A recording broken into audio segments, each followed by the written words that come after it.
आज सुबह जब शिखा जी उठी तो हर बार की तरह उन्होंने रसोई में जाकर चाय बनाई। यह उनकी पुरानी आदत थी।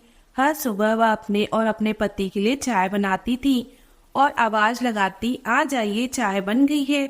फिर बालकनी में बैठकर दोनों जन बातचीत करते हुए चाय पिया करते थे। लेकिन आज चाय एक कप ही बनाई थी। चाय लेकर शिखा जी बालकनी में आ रही थी कि उनकी नजर सामने दीवार पर टंगी विनीत जी की तस्वीर पर पड़ी तो दिल में एक तीखा सा दर्द उठा। तस्वीर पर माला चढ़ी हुई थी। वह माला मानो 20 दिन पहले घटी उस घटना का मौन प्रतीक थी जिसने शिखा जी को अंदर तक तोड़कर रख दिया था। शिखा जी की आंखों से आंसू बहने लगे। उन आंसुओं में कितना दर्द छिपा था इसे कोई नहीं समझ सकता। कितना ख्याल रखते थे आप मेरा, मेरी हर जरूरत का। फिर क्यों अचानक मुझे अकेले छोड़कर अनंत यात्रा पर चले गए। शिखा जी सरकारी स्कूल से रिटायर्ड 65 वर्षीय महिला थी। नौकरी के दौरान यह सोचा करती थी कि रिटायरमेंट के बाद अपने पति और दोनों बेटों के साथ सुख की जिंदगी गुजारेंगी। रिटायर होंगी तो सिर्फ नौकरी से, जिंदगी से नहीं। जीवन जीने का जज्बा वही कायम रहेगा। पर कौन जानता था जिंदगी आगे क्या रंग दिखाने वाली है। उम्र के इस पड़ाव पर आकर नितांत अकेली रह गई थी शिखा जी। अब इस उम्र में किसी सहारे की तलाश भी क्या करती। अपने जिन बेटों से कभी सहारे की उम्मीद की थी वे तो कब के अपने माँ बाप को भुलाकर बहुत दूर जा चुके थे अपनी नई दुनिया बसाने। शिखा जी के जीवन में एक अजीब सा खालीपन था, एक दर्द था जो सिर्फ वही महसूस कर सकती थी। कुर्सी पर बैठे बैठे शिखा जी को नींद सी हो गई और उन्हें पुरानी यादों ने घेर लिया। इस बड़े से घर में कभी एक वक्त हुआ करता था जब हर कोना उनके भरे पूरे परिवार की खुशियों और हंसी ठहाकों का गवाह हुआ करता था। विनीत जी बाहर से घर लौटते तो दूर से शिखा जी को आवाज देते, गौरव की माँ कहाँ हो तुम, एक गिलास पानी तो ला दो। और शिखा जी रसोई घर से पानी का गिलास लाते हुए मुस्कुराते हुए कहती, यह लीजिए। रजत के पिताजी इस बात पर दोनों खिलखिलाकर हंस देते। शिखा जी अपने छोटे बेटे गौरव को ज्यादा लाड करती थी इसलिए उसे गौरव की माँ कहते और विनीत जी अपने बड़े बेटे रजत से ज्यादा लगाव करते थे इसलिए शिखा जी उन्हें रजत के पिताजी कहकर बुलाती थी। हालांकि सच्चाई तो यह थी कि माँ बाप की अपनी दोनों बेटों में जान बसी थी। बस उन्हें तो एक दूसरे को संबोधित करके छेड़ने में मजा आता था और धीरे धीरे यही उनकी आदत बन गई थी। उनके दोनों बेटे गौरव और रजत में केवल 3 वर्ष का अंतर था। अपने बेटों को उन्होंने अच्छी से अच्छी शिक्षा दी थी, अच्छा पालन पोषण किया था। अब केवल एक कर्तव्य निभाना बाकी था, उनके लिए अच्छे करियर का चुनाव करना और उनका घर बसाना।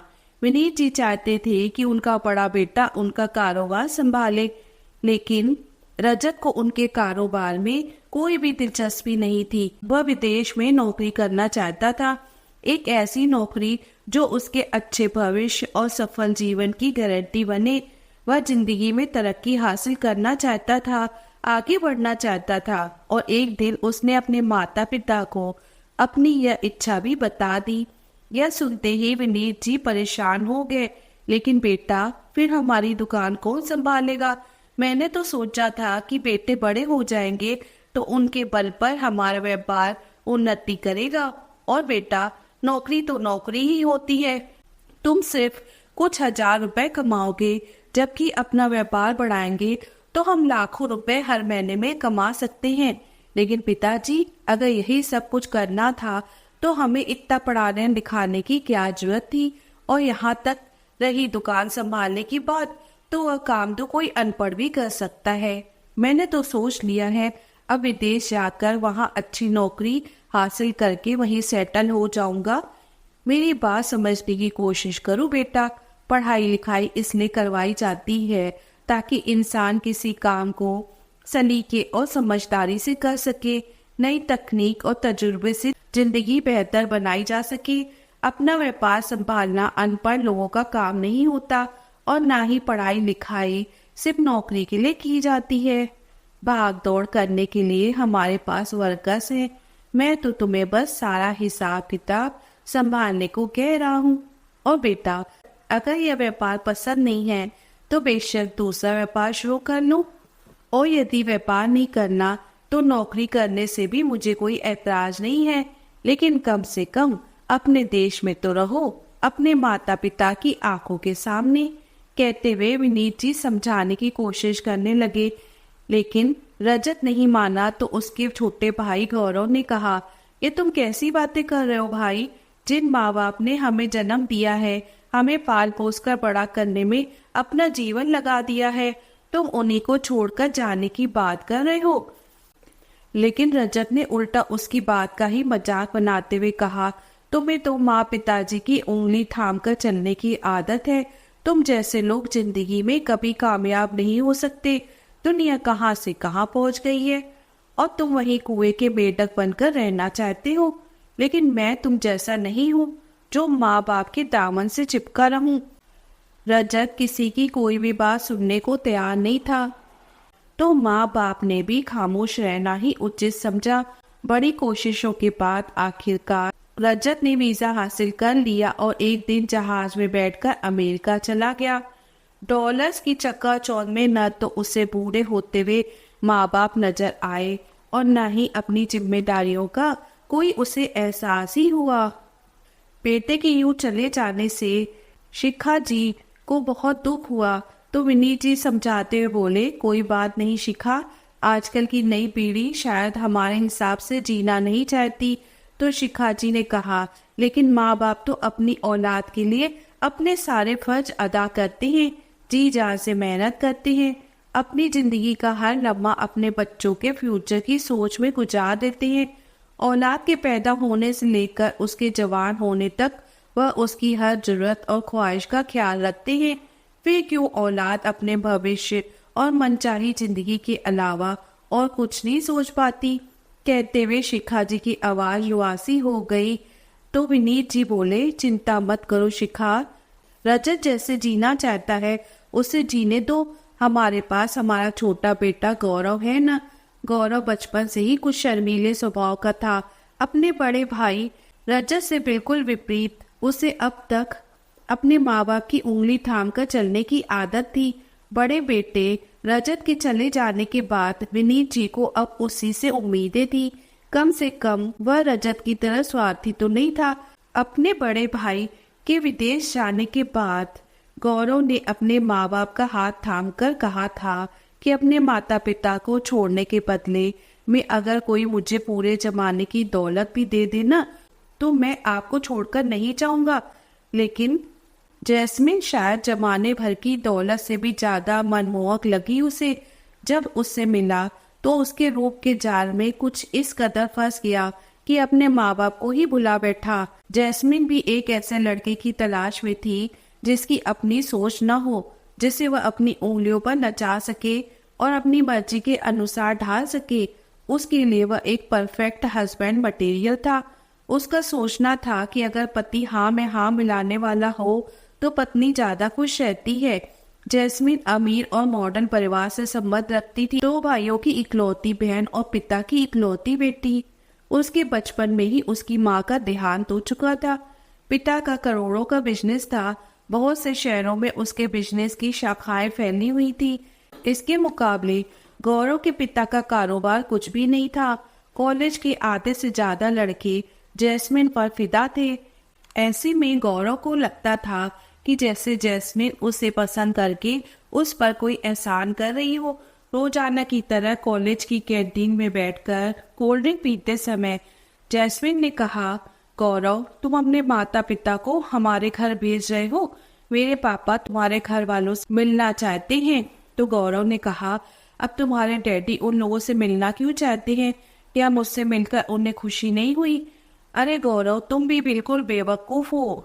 अगर उन्हें तुमसे मिलकर खुशी नहीं होती तो तुम्हारे माँ बाप से मिलने के लिए क्यों कहते? वह हमारी शादी की बात करना चाहते हैं और शादी के मामले तो हर घर के बड़े बुजुर्गों से तय किए जाते हैं ना। तुम एक काम करो, इस संडे को अपने मम्मी पापा को हमारे घर पर भेज दो। उसके बाद मेरे पापा आउट ऑफ इंडिया चले जाएंगे और मैं चाहती हूँ कि उससे पहले ही हमारी शादी की तारीख फाइनल हो जाए, नहीं तो न जाने कितने महीनों के लिए बात टल जाएगी। तो गौरव कुछ हिचकिचाते हुए बोला, लेकिन जैस्मिन, मैंने तो अभी तक अपने माता पिता से हमारे बारे में कोई जिक्र नहीं किया। अरे तो बता दो ना उन्हें मेरे बारे में। क्या मैं किसी से कम हूँ जो तुम मेरे बारे में बताने से डरते हो? नाराज होते हुए जैस्मिन ने कहा, अरे जैस्मिन, ऐसा कब कहा मैंने? बस मुझे बात करने में थोड़ी हिचकिचाहट होती है। सोचता हूँ कि अपनी ही शादी की बात मैं खुद कैसे करूँ। तो जैस्मिन गुस्से से बोली, मुझे एक बात बताओ, क्या तुम्हारे माँ बाप तुम्हें बच्चा समझते हैं या तुम खुद को अपने माँ बाप का छोटा बच्चा मानकर बैठे हो? तुम कहो तो मैं खुद उनसे मिलकर बात कर लेती हूँ। इस पर गौरव ने कहा, अरे नहीं जैस्मिन, ऐसा बिल्कुल मत करना, नहीं तो मेरे पिताजी बिना सोचे समझे ही इस रिश्ते से इनकार कर देंगे। तो जैस्मिन हैरानी से बोली, अरे इतनी सी बात है, पर रिश्ते से इनकार क्यों कर देंगे? क्या तुम्हारे परिवार में लड़कियों को बोलने का कोई अधिकार नहीं होता? क्या उनकी अपनी कोई राय या मर्जी नहीं होती? जैस्मिन की बात सुनकर गौरव हड़बड़ा गया। उसे समझ नहीं आ रहा था कि वह उसे कैसे समझाए। ऐसा नहीं है जैस्मिन, लेकिन हमारे परिवार में ऐसी लड़कियों को पसंद नहीं किया जाता जो होने वाले ससुराल में जाकर खुद अपने रिश्ते की बात करने लगे। शादी ब्याह की बात जरा से सलीके और तरीके से होनी चाहिए। अच्छा, तो तुम्हारा मतलब है कि तुम्हारे परिवार वाले पुराने ख्यालों के दकियानूसी लोग हैं? ऐसा नहीं है जैस्मिन, वह इतने भी पुराने ख्यालों के नहीं हैं कि अपने बेटे की पसंद का ख्याल न रखे। वह मुझे बहुत प्यार करते हैं। देखो गौरव, शादी से पहले यह बात स्पष्ट हो जाए तो अच्छा है। मैं ऐसे घुटे हुए माहौल में हरगिज नहीं रह सकती। यह बात सुनकर गौरव हैरान रह गया। वह किसी भी कीमत पर जैस्मिन को खोना नहीं चाहता था। घुटे हुए माहौल से तुम्हारा क्या मतलब है जैस्मिन? तुम्हें पता है गौरव, मैं बहुत आजाद ख्यालों की मॉडर्न लड़की हूँ। मेरे पापा भी आधुनिक विचार रखते हैं। उन्होंने कभी मुझ पर कोई बंदिश नहीं लगाई। मेरे भाई भी अपनी मर्जी के मालिक हैं। यहाँ तक कि मेरे पापा भी क्लब जाते हैं, दोस्तों के साथ ड्रिंक करते हैं। इतने खुले माहौल से निकलकर मैं तुम्हारे दकियानूसी घर वालों के साथ उस घुटन भरे माहौल में कैसे एडजस्ट कर पाऊंगी? और तुम भी तो हो, मुझे जानते हो ना, मेरा वहाँ गुजारा हरगिज नहीं हो पाएगा। ये तुम क्या कह रही हो जैस्मिन? तुम जानती हो मैं तुम्हारे बिना नहीं रह सकता और तुम शादी करने से इनकार कर रही हो। अरे नहीं गौरव, मैं तुमसे शादी करने से इनकार नहीं कर रही, बल्कि तुम्हारे माता पिता के साथ रहने से इनकार कर रही हूँ। मैं तो यह कहना चाहती हूँ कि शादी के बाद तुम हमारे साथ रहो। गौरव परेशान हो गया और बोला, नहीं जैस्मिन, अपने माँ बाप को छोड़कर मैं कैसे? गौरव, तुम तो ऐसे कह रहे हो जैसे तुम्हारे माँ बाप कोई छोटे बच्चे हो जो तुम्हारे बिना नहीं रह सकते। जब तुम्हारा बड़ा भाई उन्हें छोड़कर जा सकता है तो तुम्हारे जाने से कौन सा आसमान टूट पड़ेगा? वैसे भी पापा ने फैसला कर लिया है कि अपनी कंपनी की अमेरिका वाली ब्रांच वह तुम्हारे हवाले कर देंगे, फिर हम वहीं पर शिफ्ट हो जाएंगे। लेकिन जैस्मिन, अपने माता पिता के प्रति भी मेरी कुछ जिम्मेदारी बनती है। मैं विदेश चला जाऊंगा तो वह बेचारे तो अकेले रह जाएंगे। अरे अकेले क्यों रह जाएंगे? क्या उनकी यहाँ कोई रिश्तेदारी नहीं है? सबसे मिलते जुलते रहेंगे। वैसे भी जब बच्चे बड़े हो जाते हैं तो माँ बाप को उन्हें अपने पल्लू से बांधकर नहीं रखना चाहिए, उन्हें अपने मन मुताबिक जीने देना चाहिए। जैस्मिन ने अपनी बातों से गौरव को अपने विश्वास में ले लिया। अब गौरव को भी लगने लगा था कि जैस्मिन जो भी कह रही है उसमें कोई बुराई नहीं है। रात को जब गौरव घर पहुंचा तो उसने हिम्मत जुटाकर अपने माँ पिताजी को जैस्मिन के बारे में बता दिया और साथ ही साथ बाकी सारी बातें भी बता दी। शिखा जी और विनीत जी गौरव के मुंह से सब सुनकर जैसे सुन्न रह गए थे। अपने छोटे बेटे से तो कम से कम उन्हें यह उम्मीद नहीं थी। पिता ने थके हुए स्वर में कहा, तुम क्या चाहते हो गौरव बेटा? क्या तुम भी हमें छोड़कर जाना चाहते हो? गौरव ने सिर झुकाए हुए धीमे से कहा, हाँ पिताजी, मैं जैस्मिन के साथ अमेरिका जाकर उसके पापा का बिजनेस संभालना चाहता हूँ। फिर गहरी सांस लेते हुए विनीत जी ने कहा, तुम जा सकते हो गौरव। यह आप क्या कह रहे हैं जी? शिखा ने भरी आंखों से देखते हुए कहा। तो विनीत जी भरे गले से बोले, ठीक ही तो है, चिड़िया के बच्चे भी जब बड़े हो जाते हैं तो घोंसलों में रहना पसंद नहीं करते। वह तो केवल अपनी आजादी की उड़ान भरना चाहते हैं। घोंसलों में तो वे तब तक रहते हैं जब तक खुद उड़ने के लायक नहीं हो जाते। हमारा बच्चा भी बड़ा हो गया है। कहते कहते उनकी आंख से आंसू टपकने लगे। यह सुनकर गौरव की खुशी का ठिकाना न रहा। उसने फोन करके जैस्मिन को सारी बात बता दी और कुछ ही दिनों के भीतर जैस्मिन से शादी कर ली। गौरव की दुल्हन बनकर जैस्मिन अपने ससुराल तो आई, परंतु केवल रस्म निभाने के लिए। उसके बाद वह अपने मैके वापस चली गई, पर अकेले नहीं, गौरव को साथ लेकर। कुछ दिन यूं ही बीते। अब विनीत जी की तबीयत खराब रहने लगी थी। अकेले दुकान का काम संभालना उनके बस की बात नहीं रह गई थी, इसलिए उन्होंने अपनी दुकान बेच दी। कुछ दिनों के बाद गौरव भी अपनी पत्नी और ससुराल वालों के साथ अमेरिका शिफ्ट हो गया। शिखा जी और विनीत जी की आखिरी उम्मीद भी टूट चुकी थी। अपने दिल पर पत्थर रखकर उन्होंने बेटों के वियोग को भी सहन कर लिया था। यह शायद सहन करने का दिखावा कर रहे थे। दिल में छुपा गम उन्हें अंदर ही अंदर दर्द दे रहा था। जिस घर में कभी हंसी खुशी और चहल पहल थी, अब वहाँ वीरानी छाई हुई थी। घर के बड़े बड़े कमरे, लंबे चौड़े बरामदे, खूबसूरत खिड़कियाँ और झरोके अब जैसे खाने को दौड़ते थे। घर की रौनक तो वहाँ रहने वाले लोगों से होती है, वरना तो ईंट पत्थर के मकान भी खंडहर होने लगते हैं। बैठे बैठे दोनों पति पत्नी एक दूसरे से बात करके दिन का हाल चाल बांटने भी लगते, तो अतीत के गलियारों में भटकने लगते, घूम फिरकर बच्चों की बातें ही करने लगते और फिर उनकी याद में आंसू से अपना चेहरा ही भिगो बैठते। हालांकि उनकी भरपूर कोशिश रहती कि अपने बेटों की याद से भी खुद को दूर रखें, क्योंकि ऐसा करने से दुख के अलावा उन्हें कुछ हासिल नहीं होता था। लेकिन आदतें जब पुख्ता हो जाती हैं तो उन्हें छोड़ना भी आसान नहीं होता।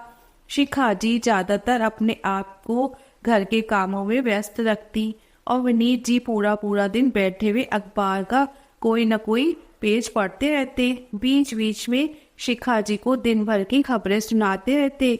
दोनों पति पत्नी एक दूसरे के सहारे दिन गुजारने लगे। एक दिन जब आंगन में बैठकर विनीत जी गुनगुनी धूप सेकते हुए अखबार पढ़ रहे थे और शिखा जी रसोई घर में सब्जी बना रही थी, फिर शिखा जी ने रसोई की खिड़की में से आवाज दी, क्या बात है जी, आज कोई खबर नहीं है आपके पास सुनाने को? लेकिन विनीत जी ने कोई जवाब नहीं दिया, खुद को अखबार पढ़ने में ही व्यस्त रखा। कुछ देर बीत गई, लेकिन विनीत जी ने कोई खबर नहीं सुनाई। शिखा जी को उनका व्यवहार कुछ अजीब सा लगा, तो रसोई से निकलकर बाहर आई तो देखा अखबार नीचे गिरी थी और विनीत जी कुर्सी पर गर्दन टिकाकर आसमान की ओर देख रहे थे। शिखा जी को कुछ हैरानी हुई। पास जाकर जैसे ही उन्हें हिलाया डुलाया तो विनीत जी की गर्दन एकदम लुढ़क गई और उनका शरीर बेजान हो चुका था।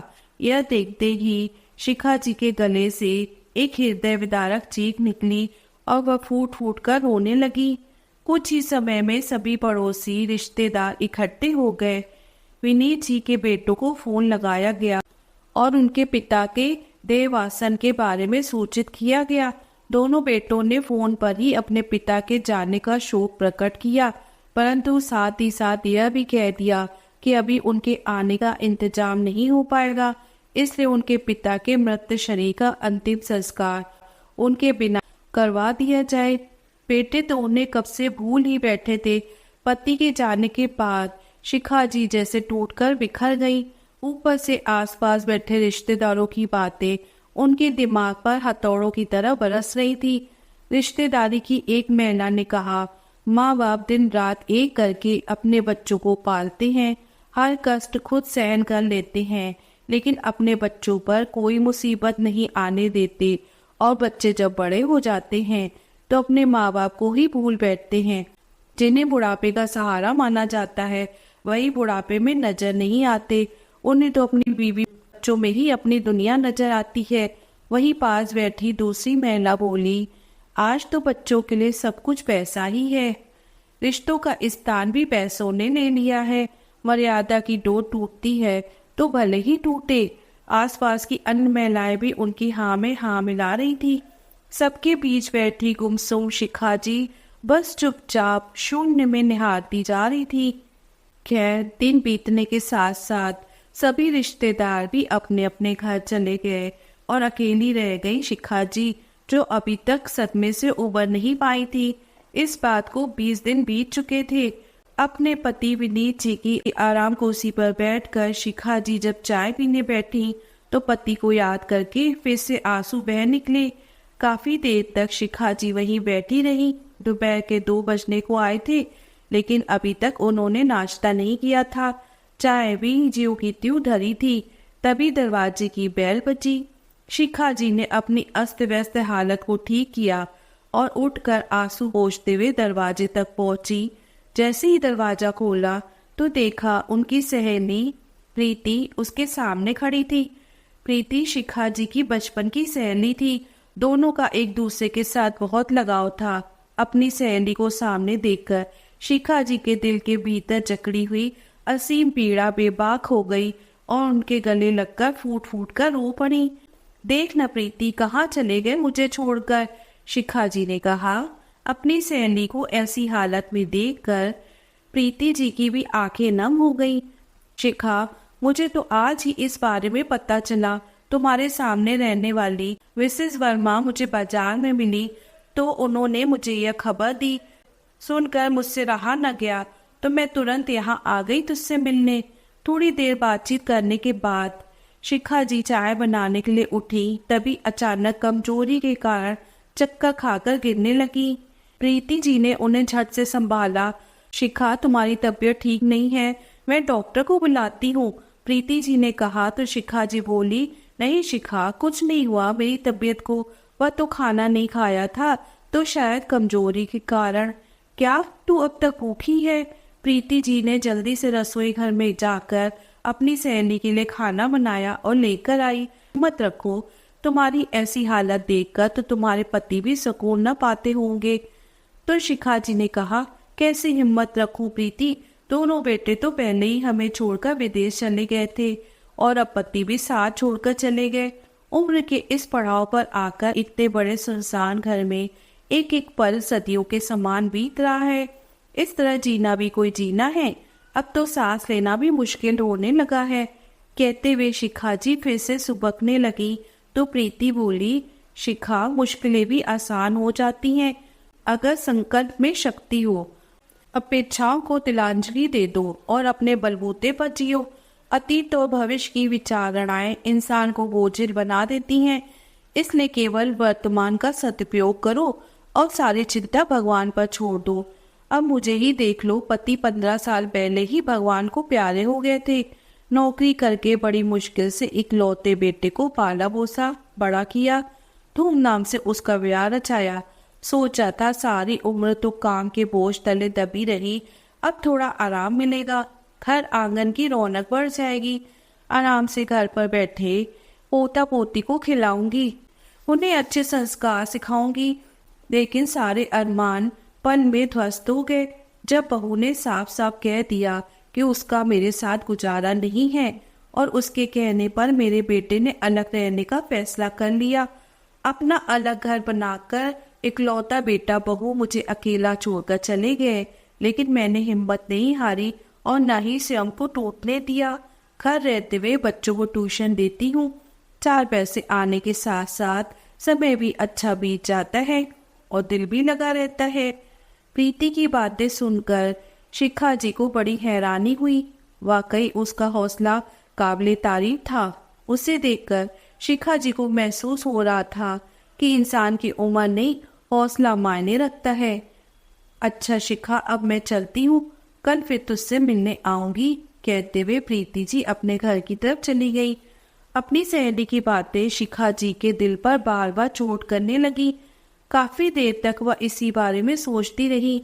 अगले दिन सूरज उगने के साथ शिखा जी जागी तो देखा सूर्य की लालिमा खिड़कियों से झांक रही थी। उन्हें ऐसा महसूस हुआ जैसे वह उनके साथ निभाने आई हूँ। अतीत की बातें भूलकर आज शिखा जी जीवन में आगे बढ़ने का फैसला ले चुकी थी।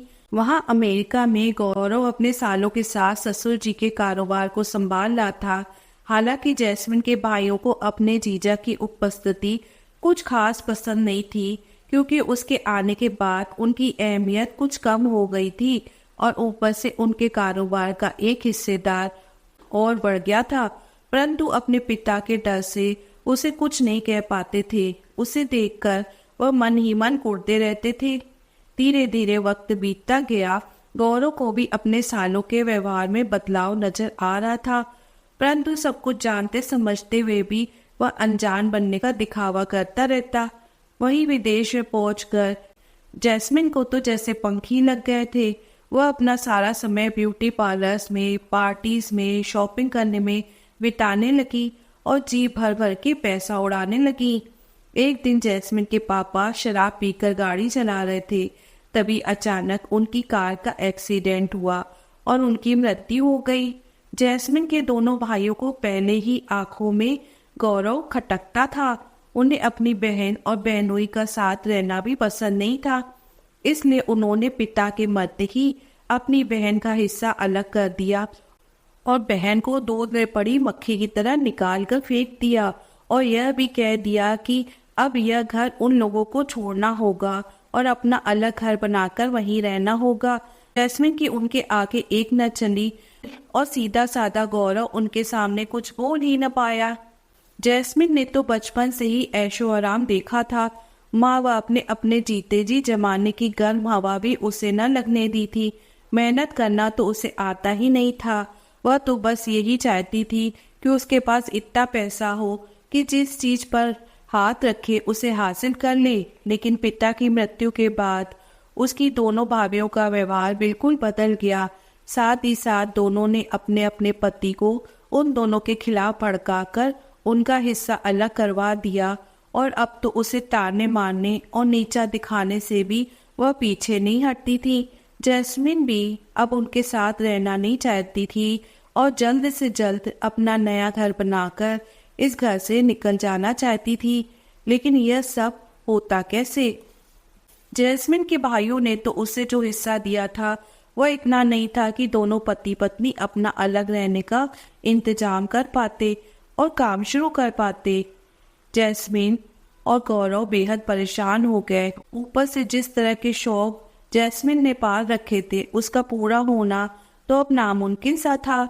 चिंता में डूबी जैस्मिन दिमाग के घोड़े दौड़ाने लगी। तभी गौरव बोला, कहता हूँ वापस इंडिया चलते हैं। उसी समय चेहरे पर मुस्कुराहट लाते हुए बोली, अरे हाँ, यह तो मैं भूल गई थी। अब तो हमारा काम यूं ही बन जाएगा। ऐसा क्या याद आ गया तुम्हें? तुम तो ऐसे बोल रही हो जैसे तुम्हारे हाथ किसी खजाने की चाबी लगी हो। अरे गौरव, ऐसा ही कुछ समझो। तुम्हारे पिताजी की जायदाद में जो तुम्हारा हिस्सा है वह किस दिन काम आएगा। मैं इंडिया में तो रहना नहीं चाहती। क्यों ना हम उनसे अपना हिस्सा लेकर यहाँ नए सिरे से जिंदगी की शुरुआत करें। तभी गौरव हैरानी से बोला, नहीं जैस्मिन, प्रॉपर्टी में हमारा हिस्सा तो जरूर है, लेकिन मैं माँ को वह बेचने के लिए कैसे कह सकता हूँ। लेकिन गौरव, यह भी तो सोचो, हमारे पास कोई और रास्ता नहीं है। एक रास्ता है जैस्मिन, क्यों ना हम दोनों यही रहकर नौकरी करना शुरू करें।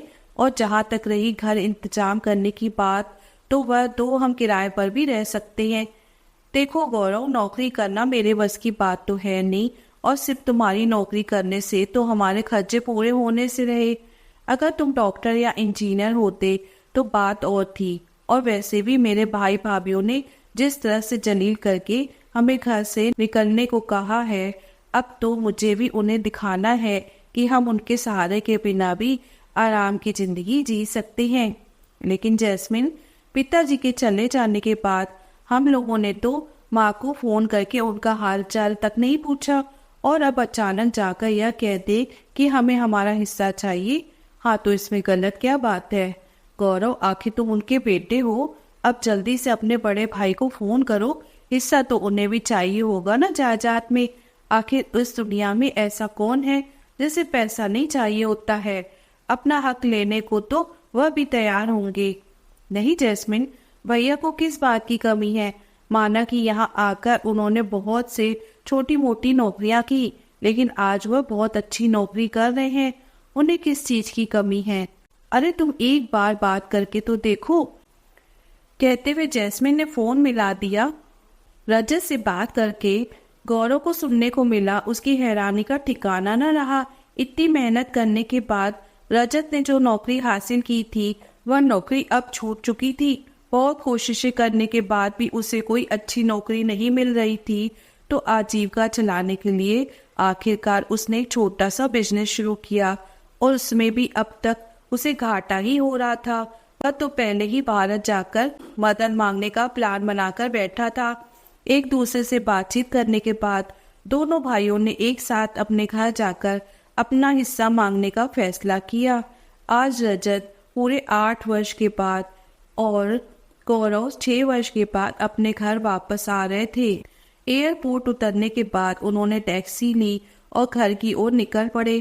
टैक्सी में बैठे हुए वह अपने शहर की उन सड़कों गलियों से गुजर रहे थे जहां कभी वह बेफिक्री से घूमा करते थे, जैसे कल ही की तो बात थी।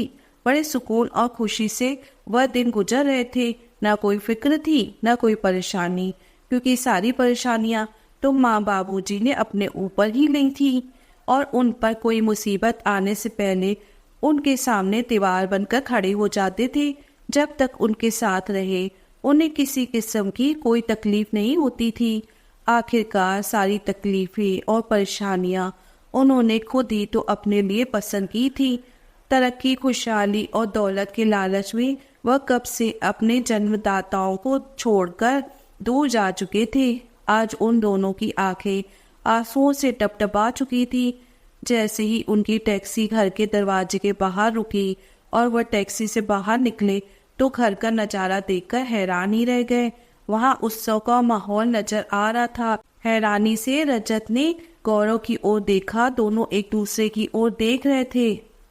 फिर उनकी नजर सामने लगे बोर्ड पर गई, जहां बड़े बड़े अक्षरों में लिखा था श्री विनीत मेमोरियल स्कूल।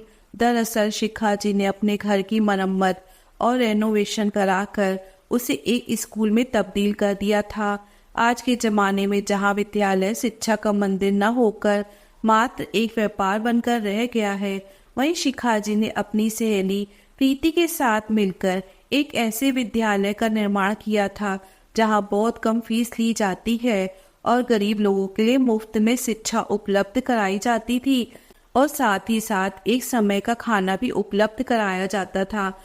समय बीतने के साथ जब अन्य लोग और समाज सेवी संस्थाओं को यह बात पता चली तो वह गरीब लोगों को पढ़ाने का काम करते हैं, तो वे भी उनकी मदद के लिए आगे आए और धीरे धीरे यह कारवां बढ़ता गया। स्कूल के लिए ट्रस्ट भी बनवाया गया और स्कूल शुरू होने के 2 साल बाद साथ वाली बिल्डिंग खरीदकर उसे भी स्कूल में शामिल कर लिया गया। आज उनके उसी स्कूल का सालाना फंक्शन था, जहां चीफ गेस्ट के तौर पर शहर के मेयर उपस्थित थे। आज उनके स्कूल की गिनती शहर के नामी स्कूलों में होती थी, और अब तो उनके प्राइमरी स्कूल को मिडिल स्कूल बनाने की इजाजत भी मिल गई थी। इसलिए आज शिखा जी बहुत खुश थी। स्कूल का फंक्शन बहुत कामयाब रहा था। स्कूल के वार्षिक उत्सव के बाद शिखा जी अभी फुर्सत से बैठी ही थी कि अचानक अपने सामने दोनों बेटों को देखकर उन्हें अपनी आंखों पर यकीन नहीं हुआ। सोचने लगी कि कहीं यह आंखों का धोखा तो नहीं है। तभी दोनों बेटों ने उनके पास आकर उनके चरण स्पर्श किए तो उन्हें यकीन आया कि सच में उनके दोनों बेटे उनके सामने खड़े हैं। आंखों से झलकते आंसुओं के कारण दोनों बेटों के चेहरे उन्हें धुंधले नजर आने लगे। फिर खुद को संभालते हुए उन्होंने अपने आंसू साफ किए और बोली, लगता है रास्ता भूल गए तुम दोनों, वरना आज तक तो अपनी माँ की याद भी नहीं आई थी तुम्हें। इतना भी क्या व्यस्त हो गए थे कि पिता की मृत्यु के समय भी तुम्हें आने की फुर्सत नहीं मिली। नजर झुकाए हुए दोनों बेटे अपनी माँ की बातें सुनते जा रहे थे। कुछ देर के लिए सन्नाटा सा छा गया। फिर शिखा जी बोली, खैरिया बताओ कैसे हो तुम लोग? तो रजत बोला, हम अच्छे हैं माँ, आप कैसी हो? हाँ बेटा मैं बिल्कुल ठीक हूँ। एक समय था जब टूट कर बिखर गई थी तुम्हारी माँ, लेकिन खुद को संभालना सीख लिया मैंने। तुम बैठो, मैं तुम्हारे खाने पीने का इंतजाम करवाती हूँ। कहकर शिखाजी वहां से उठी और रसोई घर में जाते हुए अपने नौकर को आवाज लगाने लगी। इधर रजत और गौरव अभी तक सदमे में थे। उन्होंने तो सोचा था कि पुराने समय का बना उनका घर अब खंडहर का रूप ले चुका होगा, जिसे बेचकर वह अपनी अपनी रकम लेकर वहां से निकल जाएंगे। लेकिन वहां तो 3 मंजिला इमारत खड़ी हुई थी, जहां एक प्राइमरी स्कूल बड़ी शान से चल रहा था। यह सब देखकर रजत बोला, गौरव, हम लोगों के मंसूबों पर तो पानी ही फिर गया। कभी सोचा भी नहीं था कि हमारी माँ ऐसा कुछ कर सकती है। अब हम किस मुंह से उनके घर से हिस्सा मांगेंगे? तो गौरव ने कहा, तो मांगना तो पड़ेगा ही। जैस्मिन तो यहाँ से एक अच्छी खासी रकम की आस लगाकर बैठी है। अगर पैसा लेकर न गया तो मुझे कच्चा चबा जाएगी। हाँ गौरव, पैसों की जरूरत तो मुझे भी है। देखा जाए तो बच्चे कितने भी बड़े क्यों ना हो जाएं, लेकिन अपनी माँ के सामने तो बच्चे ही रहेंगे। मकान में ना सही, कम से कम दुकान का हिस्सा तो हमें मिल ही जाएगा। थोड़ी देर में शिखा जी ने खाना लगवा दिया और सबने एक साथ बैठकर खाना खाया। खाना खाते हुए गौरव और रजत एक गहरी उलझन में थे। शिखा जी यह सब कुछ नोटिस कर रही थी, लेकिन कुछ नहीं बोली। माँ, आपसे कुछ बात करनी थी। खाना खाने के बाद रजत ने कहा तो शिखा जी बोली, मैं जानती हूँ बेटा, तुम्हें मुझसे क्या बात करनी है, लेकिन बेटा जिस चीज के लिए तुम यहाँ आए हो वह तो तुम्हें नहीं मिल पाएगी। दोनों बेटों ने हैरानी से अपनी माँ की ओर देखा तो शिखा जी बोली, तुम्हारी माँ हूँ मैं, बचपन से तुम्हारी रग रग से वाकिफ हूँ। क्या मैं नहीं जानती कि तुम यहाँ अपना हिस्सा मांगने आए हो? यह सुनकर गौरव के माथे से पसीने की बूंदें टपकने लगी। लेकिन बेटा, अब न तो इस मकान में तुम्हारा कोई हिस्सा है और न ही तुम्हारे पिता की दुकान में। दुकान तो हमने उसी समय बेच दी थी जब तुम्हारे पिता बीमार रहने लगे थे, क्योंकि उनके इलाज के लिए हमें पैसों की जरूरत थी। और जितना पैसा बचा था उससे मैंने यह घर रिपेयर करवा लिया और अपना स्कूल खोल लिया। और अब यह इमारत मैंने स्कूल के ट्रस्ट के नाम ही कर दी है, ताकि मेरे इस दुनिया से चले जाने के बाद भी स्कूल इसी तरह कायम रहे। लेकिन माँ, आपको क्या जरूरत थी यह सब करने की? रजत ने तिलमिलाते हुए पूछा तो शिखा जी ने कहा, बेटा, मेरे जीवन में रुपया पैसा न तो कल मायने रखता था न आज रखता है। मेरी तो बस यही ख्वाहिश थी कि हमारा घर हमारे बच्चों के अस्तित्व से रोशन रहे। अब जिनके लिए इतना बड़ा घर बनवाया था वह तो विदेश जाकर बस गए थे। ऊपर से तुम्हारे बाबूजी के जाने के बाद अकेलेपन की मार झेलना मेरे लिए बहुत मुश्किल हो गया था। खाली घर काटने को दौड़ता था, तो सोचा क्यों न लोगों की मदद करके कुछ पुण्य कमा लिया जाए। समाज सेवा भी हो जाएगी और जिंदगी को मायने भी मिल जाएंगे। और देखो, मैंने एक कदम आगे बढ़ाया तो ईश्वर ने भी मेरा साथ दिया। आजकल समय कैसे बीत जाता है पता ही नहीं चलता। अकेलापन मेरे आसपास भी नहीं फटकता। और वैसे भी बेटा, यह बात तो मैंने तुम ही लोगों से सुनी है कि जब बच्चे बड़े हो जाते हैं तो उन्हें उनकी जिंदगी जीने देनी चाहिए, अपने पल्लू से बांधकर नहीं रखना चाहिए। बस तुम्हारी ही बातों पर तो अमल किया है मैंने। मैडम, आपसे मिलने कोई आया है, चपरासी ने आकर कहा तो शिखा जी बोली, ठीक है, उन्हें ऑफिस में बैठने को कहो, मैं आती हूँ।